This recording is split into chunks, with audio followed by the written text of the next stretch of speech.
calon pemain naturalisasi timnas Indonesia Nathan Chuewan cetak gol. Swansea City bantai Hull City dengan setengah lusin gol di Premier League Cup. Calon pemain naturalisasi timnas Indonesia Nathan mencetak gol dalam kemenangan Swansea City U21 atau Hull City U21 di Premier League Cup 2023-2024. Premier League Cup adalah kompetisi sepak bola Inggris yang diselenggarakan oleh Liga Primer untuk tim U21. Swansea City FC U21 meraih kemenangan ketiga di Premier League Cup 2023-2024 untuk membuka peluang mencapai babak sistem gugur setelah laga melawan Hull City di Stadion MKM Sabtu 9 Desember 2023. Tim berjulukan The Swans U21 itu menang dengan skor 6-1 atas Hull City U21. Hasil itu membuat Nathan DKK tetap di posisi kedua grup A. Mereka unggul 5 poin dari peringkat ketiga Brighton dengan 2 laga tersisa. 2 tim teratas dari masing-masing grup akan lolos ke babak sistem gugur. Awal pertandingan Swansea City U21 mulai menunjukkan dominasi. Menit ketiga Liam Smith mencetak gol dengan penyelesaian apik ke sudut bawah. 10 menit kemudian ia mencetak gol keduanya melalui tendangan jarak dekat. Pemain Hull City U21 Kyle Fanning melakukan gol bunuh diri pada menit ke-33.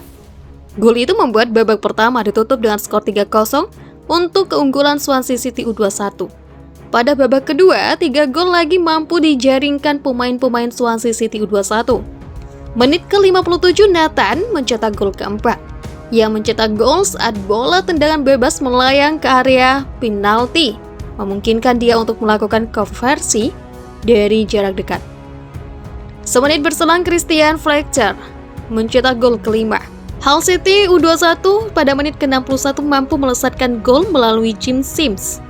Gol penutup Swansea City FC dicetak pada menit ke-82 melalui Ruben Davies. Timnas Indonesia mendapatkan kekuatan baru setelah Justin Hapner resmi menjadi warga negara Indonesia. Namun, masih ada beberapa pemain lainnya yang masuk daftar antri dari program naturalisasi yang diinginkan pelatih Sintayong. Selain Justin Hapner, Komisi 10 DPR RI juga mengabulkan permohonan naturalisasi untuk J.Itzes dan Nathan Chuewan.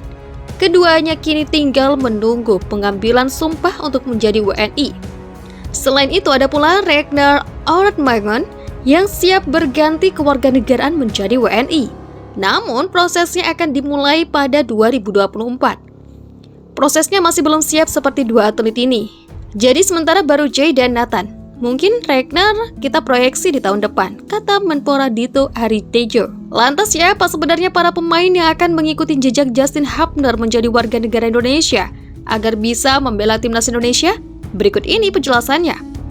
J.Itzes lahir di Mierlo, Belanda pada 2 Juni 2000. J.Itzes diketahui memiliki darah Indonesia dari kakek dan neneknya yang berasal dari Jakarta. Alasan itulah yang membuat J.Itzes boleh dinaturalisasi untuk kebutuhan timnas Indonesia. Apalagi J merupakan pemain yang berperan sebagai bek tengah. J.Itzes diketahui pernah menimba ilmu di Akademi Fitri Venio hingga FC Eindhoven. Kemudian J.Itzes bergabung dengan Go Ahead Eagles pada 2020 dan pada 2023 membela klub Italia Venezia. Nathan Chuewan merupakan pemain yang saat ini membela Swansea City. Nathan lahir di Rotterdam, Belanda pada 22 Desember 2001 dan memiliki darah Indonesia dari sang kakek. Apabila melihat rekam jejaknya, Nathan merupakan salah satu prospek menarik untuk timnas Indonesia. Sang pemain berperan sebagai bek. Namun, sampai saat ini Nathan belum mendapatkan kesempatan bermain untuk Swansea City. Meski demikian, kesempatan bakal datang karena sang pemain punya kualitas mumpuni untuk bersaing. Ragnar Ortmangon merupakan pemain berkualitas yang siap membela timnas Indonesia pada masa depan. Saat ini, Ragnar bermain untuk Fortuna Sittard, klub yang mentas di kasta tertinggi Liga Belanda. Pemain yang posisi naturalnya sebagai winger kiri ini memang punya kemampuan multi posisi. Ragnar Ortmangon juga bisa diplot sebagai gelandang serang maupun gelandang tengah andai kebutuhannya mendesak. Secara pengalaman, Ragnar punya jam terbang yang menarik di kasta tertinggi Liga Belanda. Selama 2 musim terakhir, dia aktif bermain di Eredivisie, baik itu bernama Go Ahead Eagles maupun FC Groningen.